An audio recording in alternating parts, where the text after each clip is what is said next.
Welcome everyone. Just a quick note before we begin. Our wonderful Associate Director, Hedvig here, is very happy to do some translation from English to Vietnamese, as the talk will be in English. If anyone needs translation, could you please put your hand up and let us know, and she will come over and help with anything needed. You can also reach out to her during the talk if that's needed as well. Yeah, welcome. So nice to see several of you again from yesterday. Thank you for joining us today for our panel called Tending and Connecting Between the Local and the Global.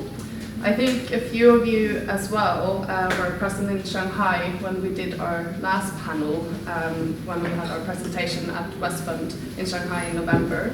That talk was very much focused on identity, heritage, diaspora, and we had some wonderful artists on that panel, and of course also Sophie Huang, our director here. Today we're going to shift topic a little bit. So we're moving towards some of the people who shape how the scene is understood, discussed, and circulated, both with local and international experiences and perspectives. I think we all feel the same about Vietnam's contemporary art field scene being at a very remarkable moment at this time. And so today we want to get some of the questions surrounding how an art scene grows, how does it travel, and on what terms. And we're very lucky to be joined by our wonderful three panelists today to discuss some of these questions. And please, if you have any questions as well from the audience, we'll do a little Q&A at the end, so please prepare your questions and we can go through everything at the end. So, first we have Truong Uyen Ly, who's a wonderful journalist, communications consultant, and independent researcher based here in Hanoi. Her work focuses on development of creative hubs in Vietnam and facilitating critical dialogues on artistic trends and creative and cultural industries ecosystems. Then we have Joséphine May Bailey, London-based curator, writer, and contemporary art specialist working across the commercial and institutional art worlds, founder of Ansaldo and co-founder of Art Loft. Her practice is rooted in long-term relationship-led thinking, supporting artists, galleries, and international collaborations. And then we have Yang Zhu, independent curator, art critic, and researcher based in Beijing. His practice engaged with ancient, modern, and contemporary art through the relationship between historical perspectives and artistic form. He is also, of course, one of the curators of this fantastic show that we have on at the moment, alongside Sophie Huang and Maita as well. Yes, so let's begin.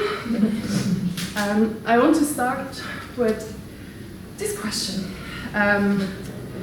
Let's look a little bit at what it means for an art scene to achieve genuine international visibility and what tends to be sacrificed or flattened in that process.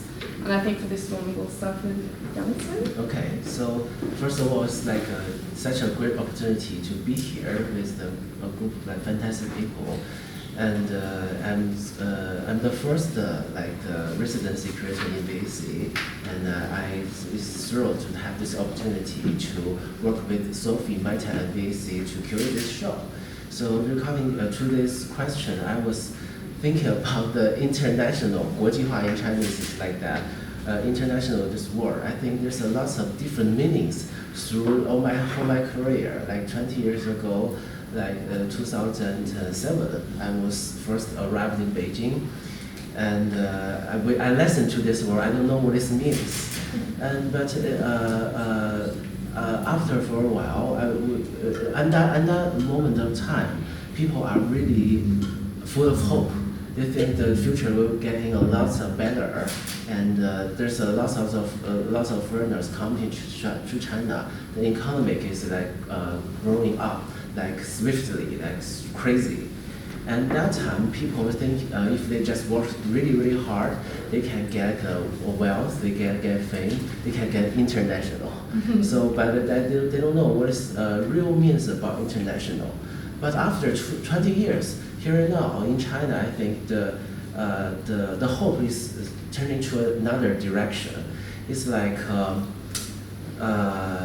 a lot of people, I don't know, there's a new word after international is called lay down. It means just give up the hope and sit at home and don't do a lot of like things to make our development.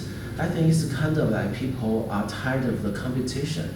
When like 20 years ago, when people are full of hope, they are so they put a lot of effort in their lives and they work really hard. But after that, some people get what they want, but some people are not. And the competition get like really fiercely, and some people just didn't get what they want eventually. So they kind of like losing their hope. Yeah.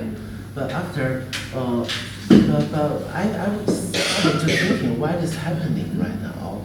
Why there's so much competition and people get isolated? They're not as like working together like that as they used to be, and they're not. They're really become indifferent with each other. I especially in our world, because after 2012 I still working. I always working in the art business. I think it's kind of like the result of the modernity. Yeah. So modernity is a part of the result of like the rationality,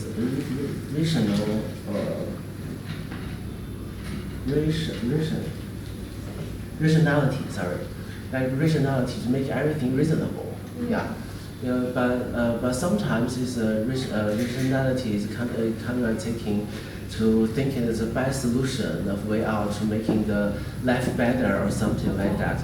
But other times, sometimes it's just turning out to compete to each other. Who is the best, who is the second, and who wins more, and which is best for oneself. Yeah. People are not just they're living together as a collective anymore, and so everybody's enemy actually. I think that part is kind of really harm for the art world, because art is never about competition. Art is never about who wins. It's always about value and communication. So I think maybe that's what my sharing for this question. Well, to follow on from that, I think that is definitely something that I'm sure we can all agree that we've seen everywhere. There is, by nature of this world that we are in, the art world is competitive, partly because I think that it's reflecting individual values. And so when you have something that's so personal to yourself, you really want to, there's like a fire in you, of course you really want to share it, you want that validation. And I think this sense of like being international or sharing things, it's often about validation. It's often about how you can be seen, who engages with it, and whether or not it's a positive engagement, which there are tons of positives too, of course. Everyone should want to share their stories, maybe it's a personal narrative, a cultural narrative, whatever it might be. But I think there sometimes can be a risk that with international expanding or sharing ideas, things can get simplified, and sometimes you lose the context. And I think that I think the wording of the question was something about something being squashed or like reduced or something. That's a really a sad part of things. Is sometimes you end up with like artwork, artists, art locations just being really homogenous. And I think that places like the BAC, which are areas for development and research and encourage dialogue and encourage a slower thinking, I think that needs to kind of shift, and that should be a refocusing, because the art world is so quick. We're always working, we're always traveling, talking, going to art fairs, doing everything. And from my perspective, I think that it's really important to try and create visibility, but keep that visibility truthful and not just try to make it as easy as possible to understand. And sometimes that's a tension, you know, clarity of thought, but without it just being so simplified that you lose the depth and you lose the context and you lose the thing that makes it beautiful or interesting. And that sort of, you know, struggle with other people as well. I think sometimes that can be a part of it that you bring to the conversation. You say you mentioned the word that I catch in my mind is communication. So it came from our earlier conversation, you, Joséphine, and us in the coffee table before this event. We talked about how important is communication. As an artist, you communicate to people, make people understand about your process and your work.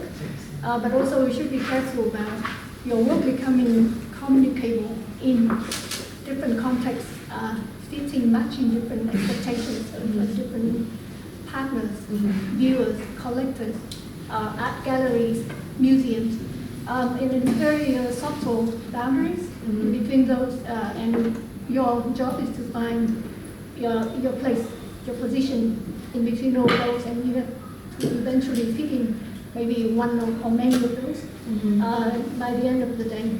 So I think it's important to keep that awareness of what is real communication and what is communicable, and where do you find your place in those boundaries and those perspectives and those narrations. And that's one point that I wanted to make.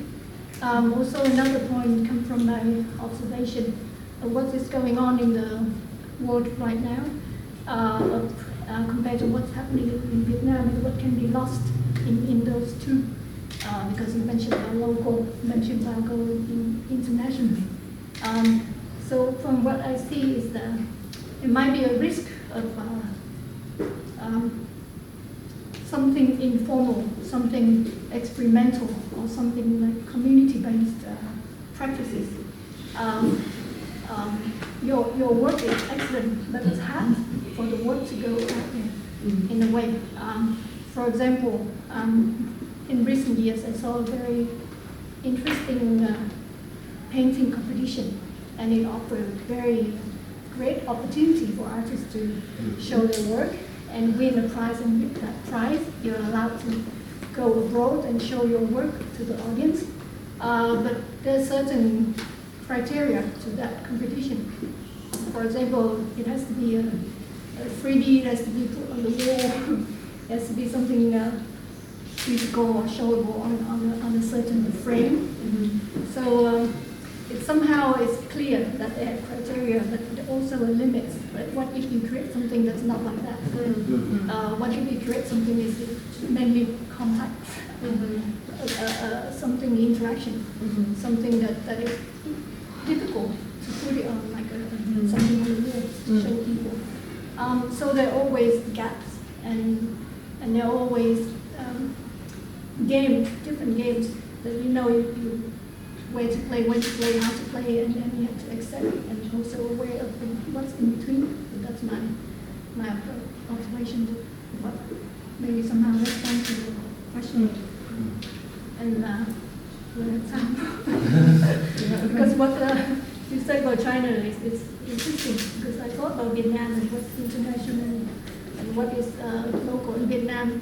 There's a bit of the beginning of the globalization started in the early 1990s, when Vietnam started to open up to the world, and when the US shifted the embargo on Vietnam, so Vietnam started to open up. And there's a group of collectors coming from outside that started to become very interested in Vietnamese art. And most of the story they were interested about was about war, propaganda, and a bit of new expression, something more personal, that the Vietnamese, new Vietnam that opened up to the world, to what's there. So it become a bit exotic in a way, and also we want to avoid that exoticism in this new world of art. I think things are changing now, and I think it's good to know and aware about that. And I'm trying to find very truthful, as you say, very truthful, very sincere I mean, to add to that, one of the things that we spoke about in the shop was this idea of like responsibility. And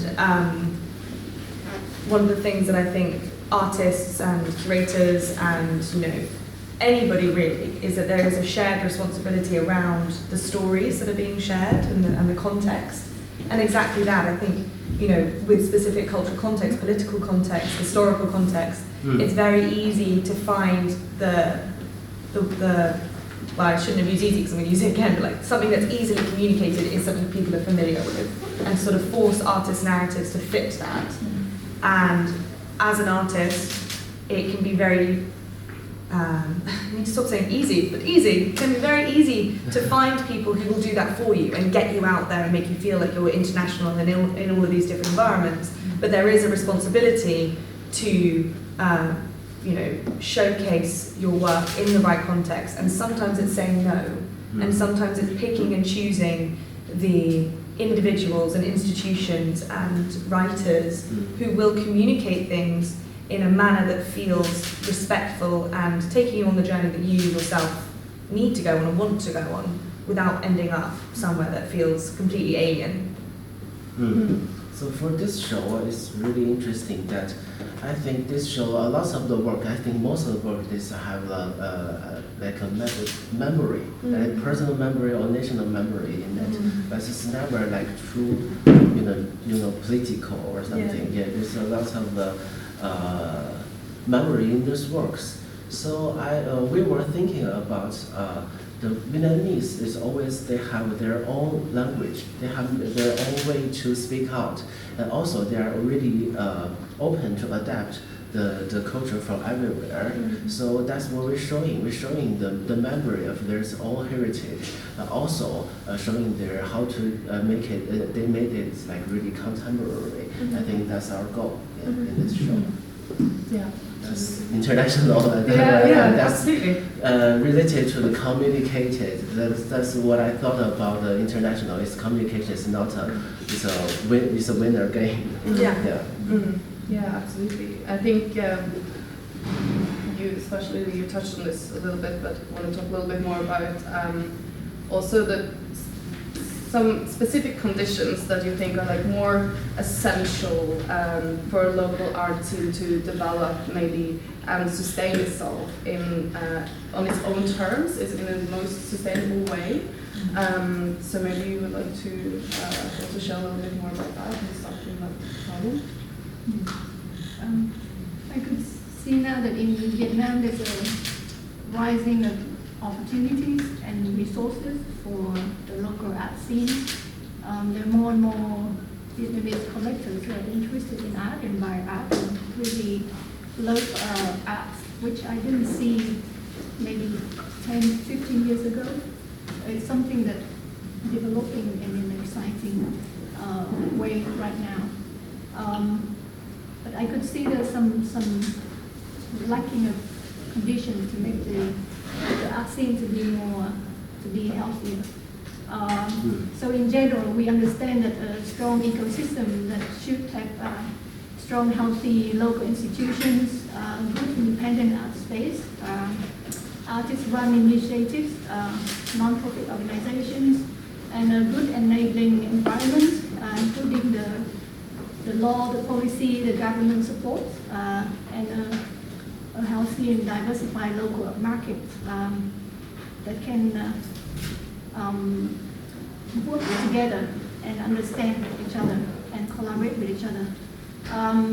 But in Vietnam specifically, there's some areas that are quite good that I mentioned, some rising of local Vietnamese collectors are interested in Vietnamese art, and not just art from the war, not just propaganda art, but more diversified taste. People like different kind of art more and more. But they're also needed I think long-term investment in art education. I think that education is really important right now, and there's some efforts in creating a better education for Vietnamese and for local artists to improve and to learn. But I don't think it's not enough at the moment. They often, the artists don't find what they need from the school. And often the teachers, they or the lecturer, they often have to find ways to somehow make up for what's lacking in the school system to do what's best for their students. A second thing that I think is kind of lacking now is policies. In general, I think we in Vietnam, maybe the same in different countries too. Policy and government support need to be stronger and clearer. There are not much of.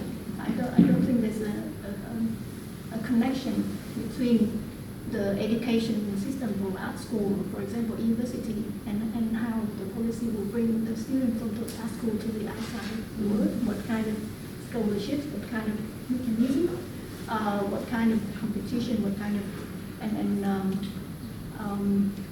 it's not very clear at the moment. I think there's a lot to do, and also good potentials and good opportunities if the government can see that and provide better policy and support for the education system. Another aspect of policy is to create like a really good platform and environments for the artists in terms of giving them better access and conditions to make their work can be shown. For example, make it easier for them to make exhibitions in public spaces. Make it easier for them to tell the public that we are doing an exhibition here and there with less paperwork, for example, less administrative in the process. And I think those are the particular conditions in Vietnam right now that we think that's much needed. Yeah. I think it's funny you say that, because all of those things ring true, I would say, globally, in different contexts and different scales. But what you're saying is that there needs to be this sort of like internal ecosystem. Artists can't make work and live without that support. And London, which is where I'm from, where I work, etc. It's a huge city, and it's got so many artists, it's got so much culture, that every single one of those points that you just made rings true in London. We have probably, I don't know the exact specifics, but we do have some governmental support. We've got like Arts Council grants and things like that, but there's so much paperwork. It's so difficult to access. Space is a huge problem in London. Artists really struggle to find studio space that's affordable. Artists really struggle to find things that actually encourage development. But one thing that I would say that does exist in London is access to culture. It's got some incredible museums, and it's free most of the time. Fingers crossed that stays. But I think that access to culture is so important. If it's not through formal education, at the very least it needs to be through conversation and community, and building that sort of culture within a city starts from the ground up. Of course it does, but it really starts with access and being able to invite people into spaces and encouraging spaces to feel local and to feel that they are aimed at the correct audience. And sometimes, especially the art world, really struggles with that. We made sure when we were chatting earlier, talking about the language that we use, and make sure that the language is accessible, and we're not using any sort of ridiculous jargon or whatever it might be. And the same can be said for institutions, and giving people that environment where they feel, I can come in and I can engage with the exhibition's curator and learn about the context and feel like this was aimed for my ears and for my eyes. And I think if you don't have that, it's so hard to build up from there. If you don't have that access, that sense of being welcomed into a world, how on earth can you be expected to build from that? However, I think in China, most of the contemporary art scene is funded by the private enterprises and like the little galleries, and it's never. I think that the narrative from the government about art is really super different from what's in the from the enterprises, what they do. So it's kind of like important for the different galleries and like the private museums, the private collectors to getting together, to work together right now as a whole thing. And because there's also a lot of ideology, like they think different. What is contemporary art? What's about contemporary art in those like private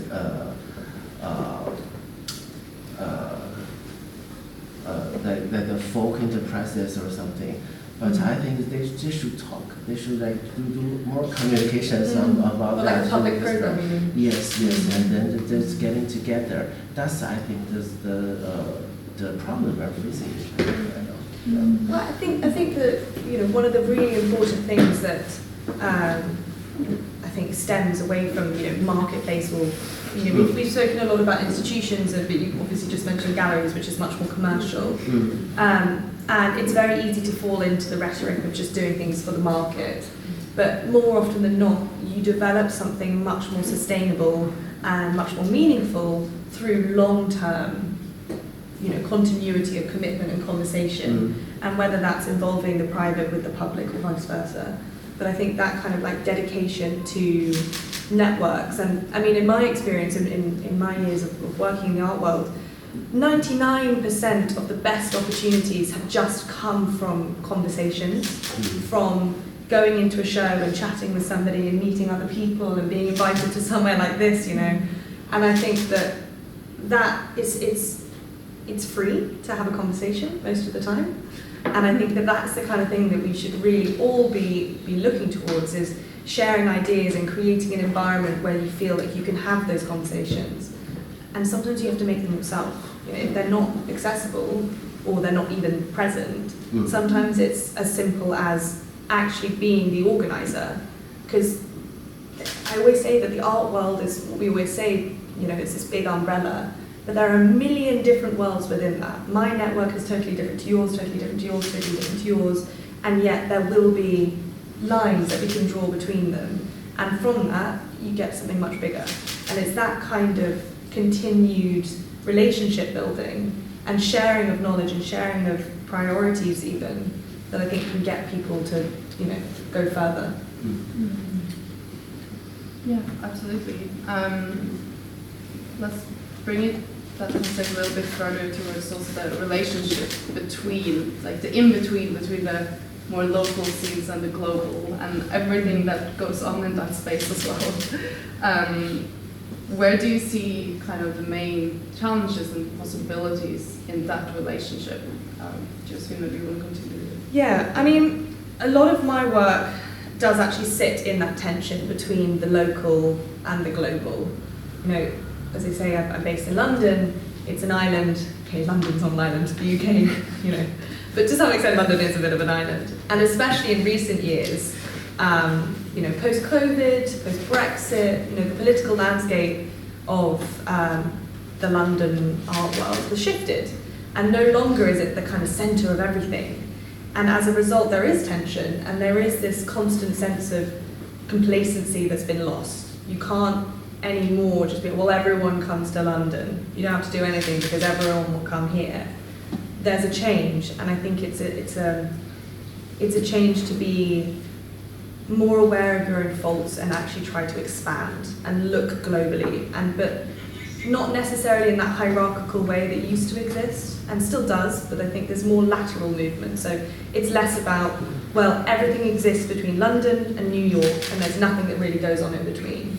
I think there is greater space and desire to make those lateral conversations between international, project spaces and residencies, and really give people opportunities to develop that, that process away from a marketplace, and an understanding that the market is one thing, but cultural conversations that exist between these different worlds are just as important.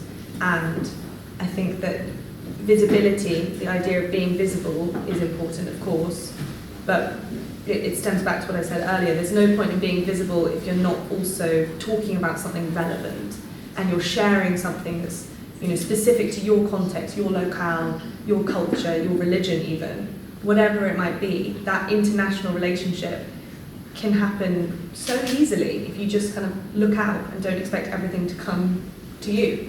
And that's a big change in London. You know, everyone was so complacent. Everyone thought that London was going to be it forever, and Freeze London in October was always going to be the thing. And now there's Paris, and now there's Hong Kong, and now there's Seoul. And, you know, there's a greater need to talk to people and to make things change and make things happen, and invite artists to do this kind of cross collaboration. And like KB is a great example of that. KB is a brilliant Vietnamese artist based in London. Studied at the RCA, obviously did the residency here, in the show, you know, and all these kinds of conversations are happening. And he has managed in a really beautiful way to develop these, you know, lateral relationships. He's got a great gallery in London, and he's got a fantastic support here in Vietnam, and it's allowing him to keep that context and allow it to be truthfully translated with the support of, you know, the correct communication and correct curation and the platform for it. But yeah, I think I could go on. Something to add to your point, with similar in my understanding. I think it's been interesting as a challenge and also opportunity, like possibilities of the question, that everything comes in, things can open up, things can be limits, but it lies in the friction where you're being local and your locality is a treasure in a way, but also it make sure it's not diluted in the global environment, and instead somehow you find ways to shape or to reshape the global frameworks with your strong presence in it. I remember one of my trips to Myanmar, when we had a talk with Southeast Asian art leaders, and we raised a fact together that we wonder why all our learnings are from the Western countries. Many books, many learnings, all the many academic resources are very much Western. And we have to say that, the Western world, you're so good at archiving and make things into a system. You're so good at that, and to be able to learn and to organize things together, to keep things together. We have to learn so much from the Western world. And that's great, but how about us? How about people group? How about Asia? Yes. How about Southeast Asia? How about from the global South? What are our narratives? What are our history? What are our stories? And how we create our similar system, learnable system, educational system that the Western world can take back and learn back. And I believe that in the future it will be like that very, very soon. Already it's happening. But I think more and more that the learning and the understanding come from many different directions, many different ways, not just like two-way, not just like in a global context, but from small country to country, but also from all different regional context. Regional context, yeah. And also things are getting more and more complex as well. Yeah. The world is right now is quite crazy at the moment. We all know that, and it's we have to navigate ourselves in this crazy world, and then create our own presence, but also with a much stronger and wider awareness of where we are now, which part of the history we are in, and what we're trying to create at the moment. There are lots of power, but also lots of uncertainty, and I think I'd like to bring that awareness into our conversation. Thank you. So for my own aspect, it's kind of like I always want to figure out lots of questions, which is upsets me like whole my life is like is something related to the existence, something about the relationship, and something about the Western modernity. That's always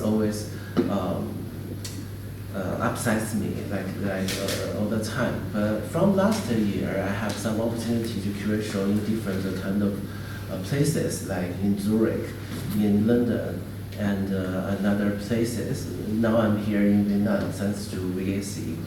I think different people in different regions, they have their own way to deal with the same problem. problems. Like it's the really alternate problems that everybody has. So maybe we can share that problems or anxiety to the modernity, like something like that. People have dealt it in slightly ways, but also I think that's. I'm always like curating shows for my own problems, and it's not just as a me, but it's also as a human being. So it's always we can communicate with other people with those problems. So I get a lot things. I get a lot of the way out from the people from around the world.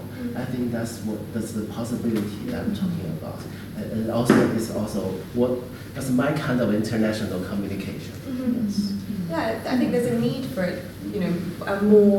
I think there's always been a need, but people are now more aware of it. And I think that speaking of education, things like decolonization and those kinds of theories that are now being taught to people understand those perspectives and those more nuanced conversations about art history and how it's been taught, and even gender studies, looking at women artists and looking at how everyone was, as you say, like all understandings of how art history is so it's so Western, it's European and American in its entirety.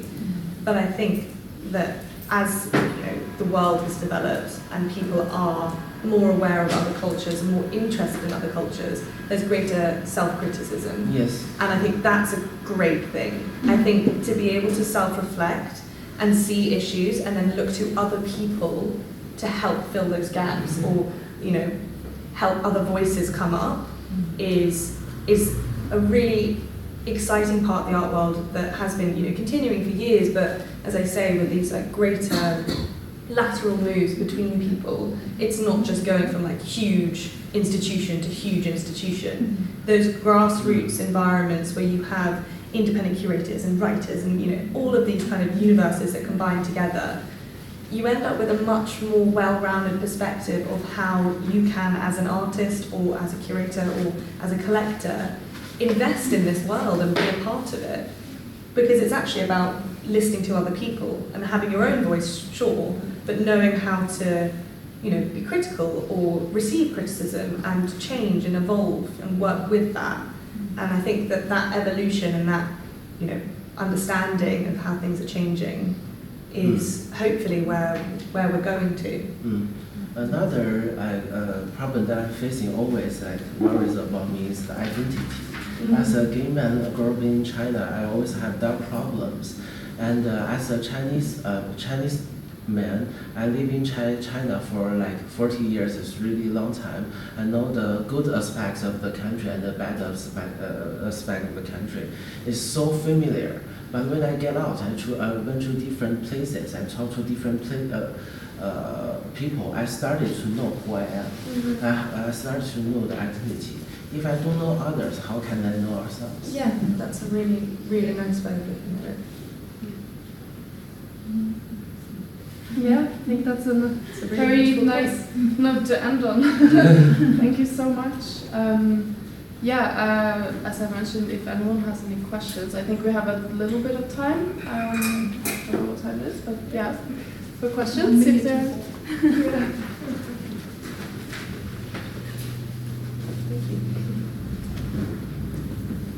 Nothing yet? No? Questions?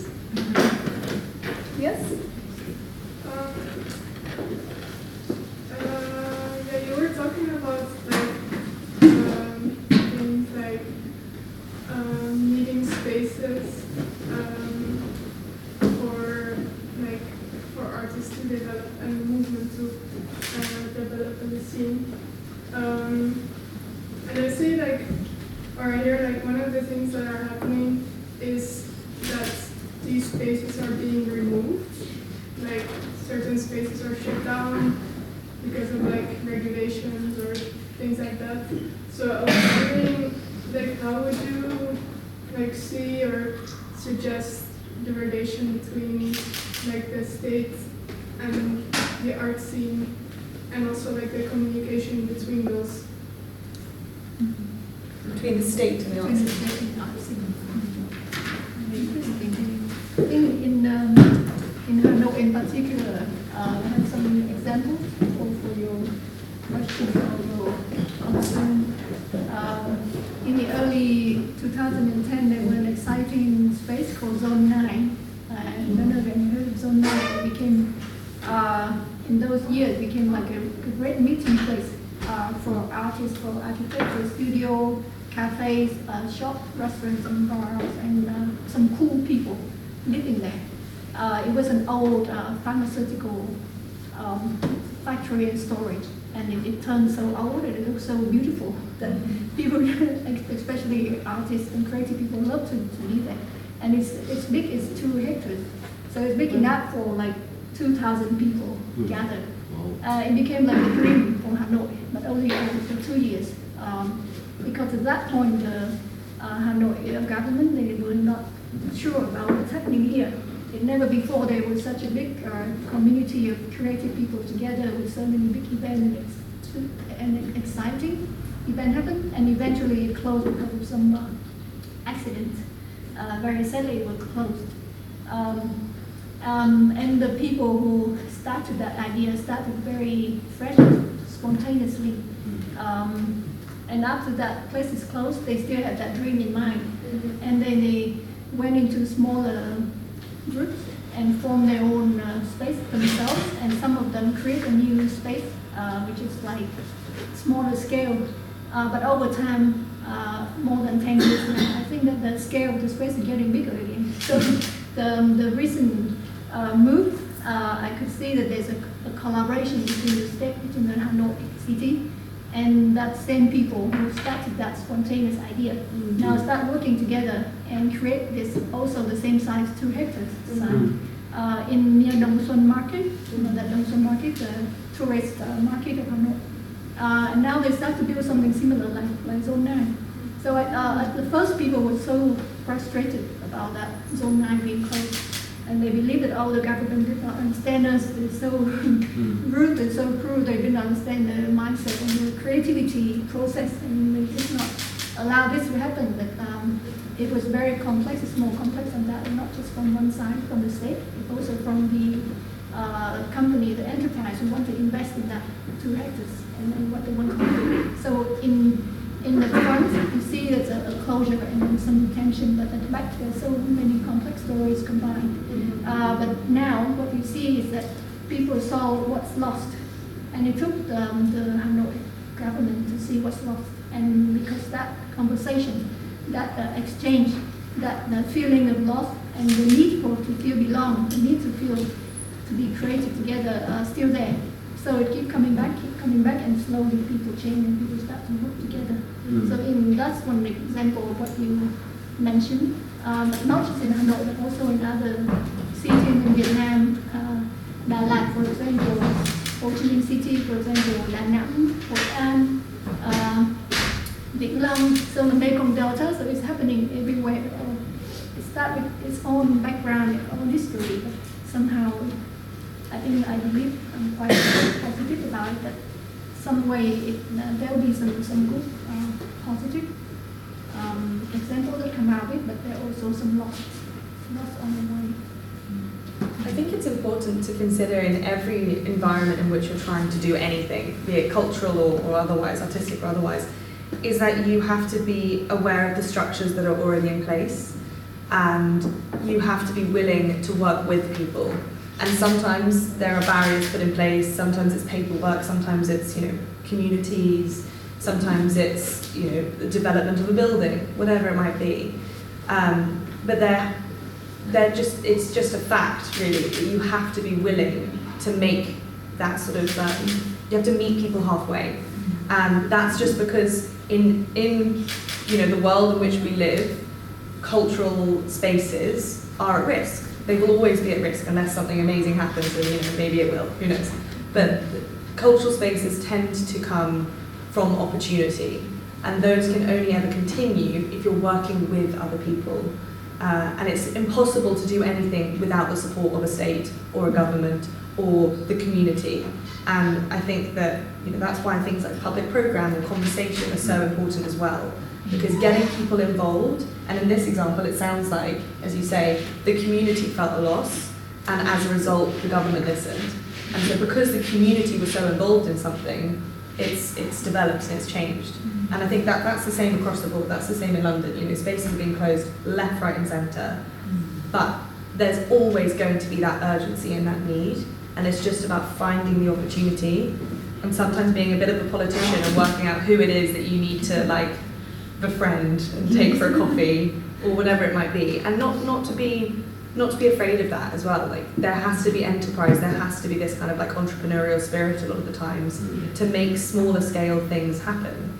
And you just have to know what you want and try and find out how to get there with the support of other people. And be patient. Yeah, you've got to be patient. In my research about the development of creative hubs in Vietnam, when I start going out and interview very key people in the creative scene in Vietnam and Hanoi, a few of them told me that they didn't believe in talking in this kind of research because they don't believe that it will make any change.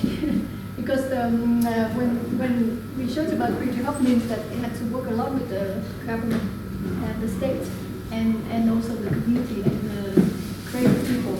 So some people told me that they didn't believe in what's the point of this, why are you doing this, what is it for, we don't believe that any change. But over time, that same people who told me that she didn't believe in these things, and slowly I see that she's more and more engaged in the collaboration and in the mutual kind of project, working together, and now she's become part of the network, the government initiatives. It took how long? 12 years. Wow. It took 12 years for her to change her mind. Yeah, if it's possible to talk to them, then we talk. If it's not possible, we wait. Yeah, exactly. Yes, please. Can I have a question for Joséphine? Like, because you mentioned about education. Like the lack of education, what kind of education we need as a young artist, as a student, and art student? We don't actually find ourselves like, oh, I want to be an art student, I want to be an artist. Like when we are at Vietnamese. And it's really interesting, like when we sometimes say like I'm a self-taught artist, and sometimes we be too comfortable saying that. And I think this is fair. Not everyone comes from a good place. But like what kind of education we actually need in this situation right now? Like we learn from each other, we live in internet world or something, we can find like all the great work in the global context. But like actually even like if I'm not good at English, I don't know how to search for that, I don't know how like Google art, culture, more math things like resources, like we don't know English, like non-English speakers really struggling with that. And at the same time, I think about like the local context, the art context is about the critics, the scholar from different places come to Vietnam trying to figure out that. That's something I think it's really meaningful. Like, but what actually characterizes the education you actually need to choose that? Because sometimes people like are constantly being inspired by other artists because conceptually speaking, Western artist degree great as a concept and developing concept, and sometimes we talk about concept. But in Vietnam, like in the region context, we talk about context, we talk about social, we talk about history, we talk about a lot of other things, but we don't actually like trying to theorize that. Like because the concept becomes art at the same time. So I want to know, because we always say like what you should do, but we don't say like how we can do that with education. I think it's like if we want to nurture the contemporary art scene, the education is something the focal point to explain for other people. Yeah, maybe I want to hear the text or any suggestion. Yeah. There's a lot. I don't know what if you think or see the same way like me, that to me it feels like that the education system right now, the contemporary art, if you want to practice as a contemporary art, doing installation, performing arts, it's still quite limited. That you're more trained, like you do more than painting, you understand all that modernism, you're good at those practices. But to go beyond that and become an artist who would like to experiment and do all the crazy things, the education system in Vietnam is not ready or not open enough for that. So I could see that many young artists, young people from the university, they go out and explore themselves and practice and find their own community. They can follow the other artists who been practicing that and have some connection and some experience. And I really appreciate, and I could see that in Vietnam that environment is very open and welcoming. As a young student or young artist, you are very welcome to join another group of artists, and people encourage you to be part of the community, part of the group, and really open to teach you or to include you. I don't know, you feel the same way like me, but that's how I see.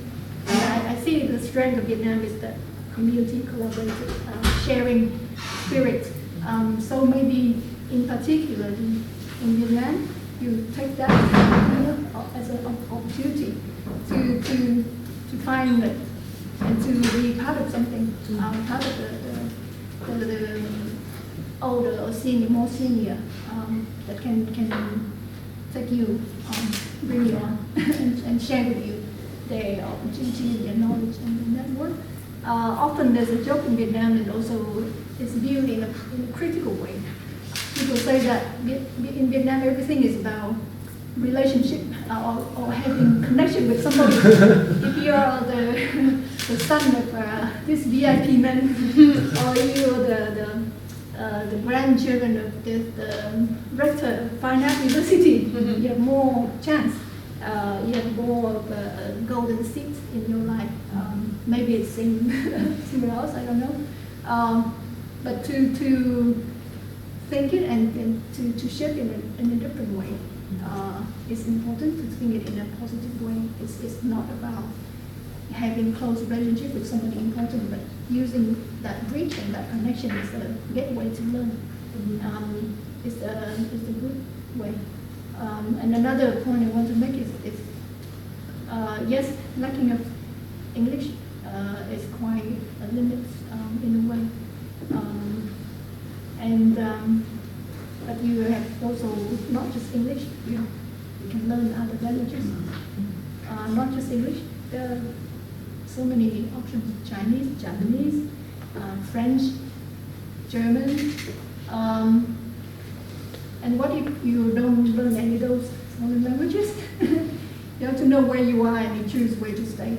It's not that you're having an issue or problem. It's just to know and explore really deeply and really well about where you are. Earlier I talked about another occupation that I see in Vietnam is that artists can choose not just to go internationally. They can choose to be local and stay here and find their own space and their own opportunity, and they grow here in the local scene, and it's no problem at all. If they love that, why not? But either way, you have to be go really deep and really open to learn, and not being lazy. I have to say that. It's hard. It's really hard to be an artist. It's hard to be in this world. Yeah. I think I know the question wasn't directed at me, but I have a piece of advice which I would say to everyone, and it seems really obvious, but sometimes it's not.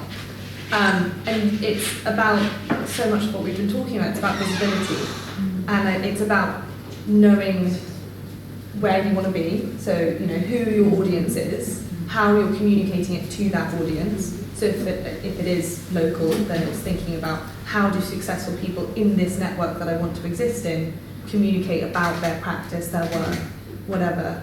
Where are they? How can I chat with them? And if it's international, what are the platforms that other people use to get their work out there? Most of the time it's Instagram, if you're a visual artist, most of the time it's Instagram. And it's thinking about quality, thinking about, do I invest, if I have a studio, let's say, and I'm investing X hundred of, well, in my case pounds, but in that, do I invest a further £100 to get all of my works documented really beautifully, so that when I share this, it's accurate and it speaks truthfully to what I'm making? And I think so much about trying to get yourself out there is doing it professionally. And laziness is one way of thinking about it, which I don't deny. But I think that from the other perspective, it's about being just really hardworking. It's not easy unless you come from this, golden seat, as you say. But which, of course, and that's always what people are up against. It's another story. Exactly. But you do just have to think about yourself as a professional. Each artist, each individual, each curator, each writer, each art dealer, you are a small business. You operate as a business. So you've got to think about how a business presents itself and then try and do the same thing within your capabilities. And people are always willing to help, that's the other thing. You never know if a writer is willing to do something for free because you might give them a drawing or have a nice coffee with them. Or I've done loads of things for free for artists just because I really like them. And I think that sort of community, that kind of network exists. And once you give something, you can ask for something in return. It sounds like you're considering, because you know what's there, right? From your question, I know that. Except that you know what's out there, but it's just a matter of what you want. And because the more I know, the more I want to be really specific. The way we talk, what we are talking about, what actually can be considered really impactful. Because my background is from political art, Washington City. So I learned a lot about modern art, contemporary art in Vietnam, every single thing. I always feel like, okay, what about non-English speaker authors something? Because English, the more common way of communicate to other people, but you also make a good point, the author can decide that they want to stay local or they want to go international. Everyone will have their own direction, their way, and asking for help, not being lazy, something. Wow. But I think one thing there's a point I want to make is we always say artists need to be more hardworking, make yourself out there, but also I feel like the role of the curator, the critic, even everyone in the art, they actually looking around to searching for the new artists or younger artists, actually making the conversation, actually bringing the dialogue around what kind of topics the current theme that we are actually talking about. Is this too comfortable with their friends? We actually talk about relationship a lot, but I don't feel like how we can actually move beyond that, just being comfortable in that way of talking. Well, I only has talking things in my aspect. I think it's quite different from you guys, the voices, because I don't think I'm a curator sometimes. I think I'm a person with a lot of questions and problems. So I started to know more artists that I think they might can solve my problems.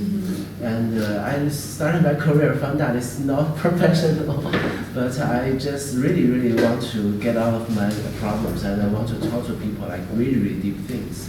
So I started to know more artists. Some artists maybe I'm just feel not so satisfied when I just met them. But sometimes when the artists give me a lot of the keys to my answers, I will just remember them. And one thing to another, I'm really lucky. I think I go to the big museum and I get a job, and I got a job of writing the contemporary bilingual magazine.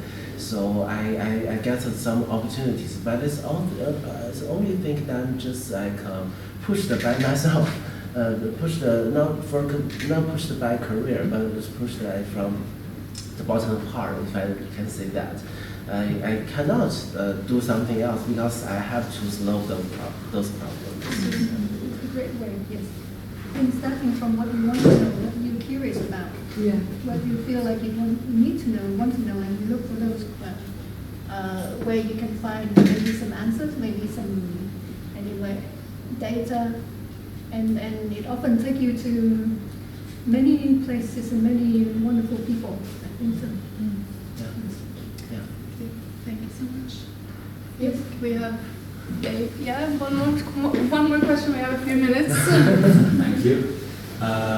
My question is, just looking at what's happened in the art world in the last few years, some of the major pillars and these galleries have gone under or closed, major spaces. there's been shortages in certain funding in certain institutions or in different parts of the world. So we have a point about culture kind of always being on the cusp of suffering if there's major global changes or conflicts, etc.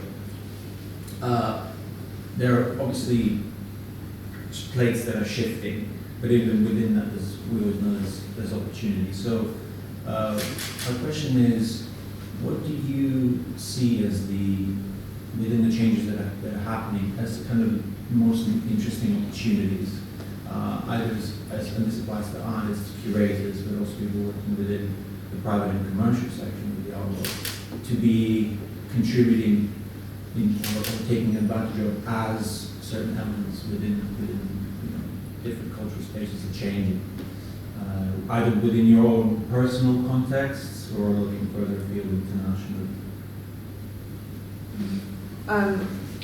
I think that when there is commercial issues, so when like a market is struggling and people are buying less, like collectors are buying less work, and in general there's like a kind of negativity, as you say, big galleries are closing, people are losing their jobs, and there's this kind of like doom and gloom. I think people look to process, and I think people look to development instead. So they think less about the market, and they kind of think more about, okay, well, if it's not sensible right now to be buying art, maybe I can invest in these artists in a different way.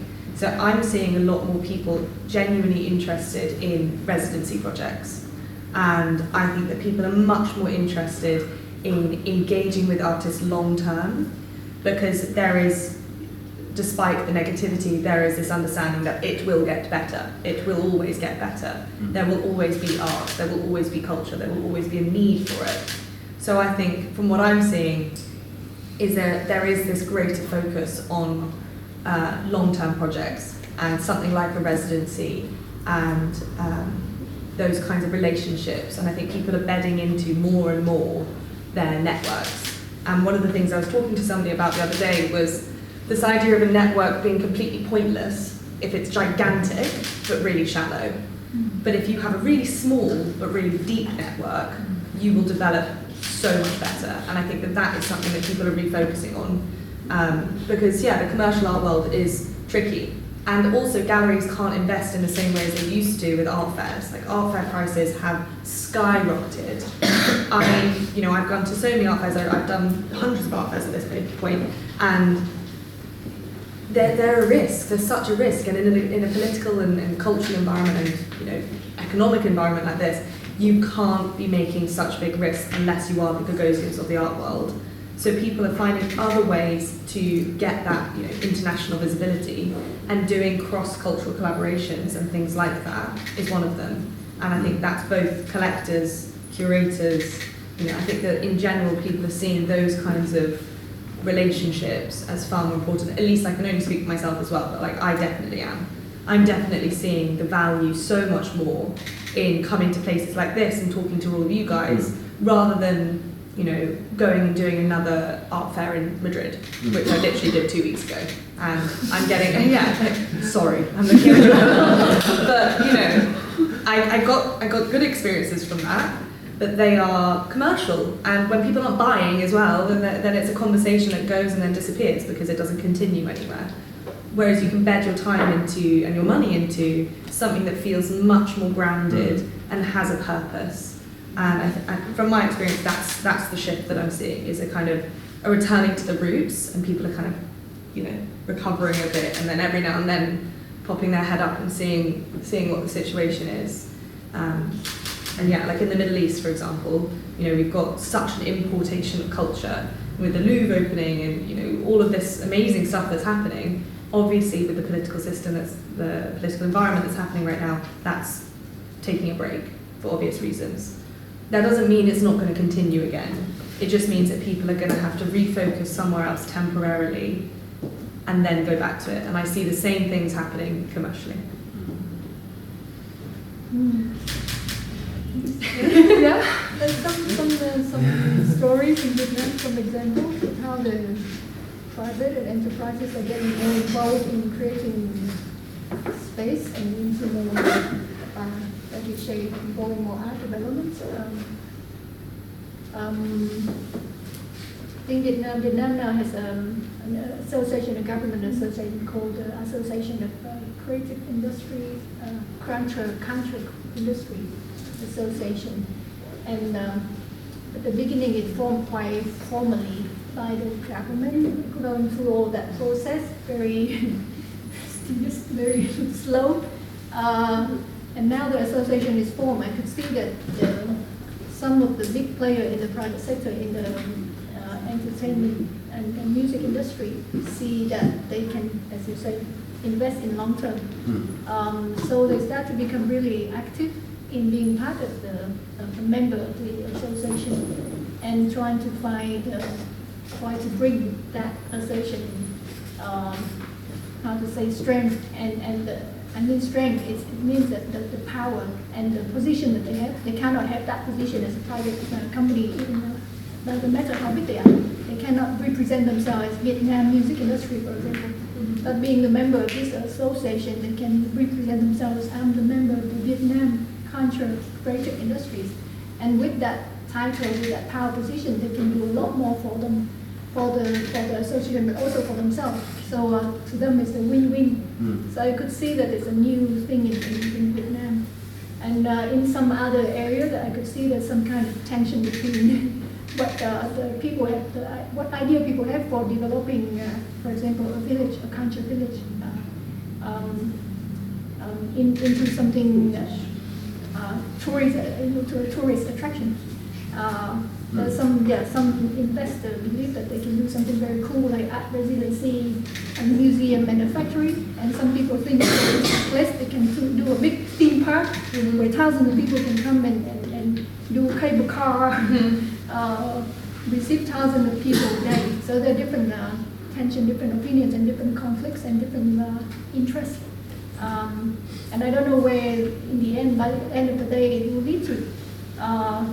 But I think it's good to know that in Vietnam it's going through that phase of development where always some story like that, and some good and some bad, and some maybe blur, gray, we don't know. I just want to add to your question. I don't have much answer. Great. Yeah, thank you so much.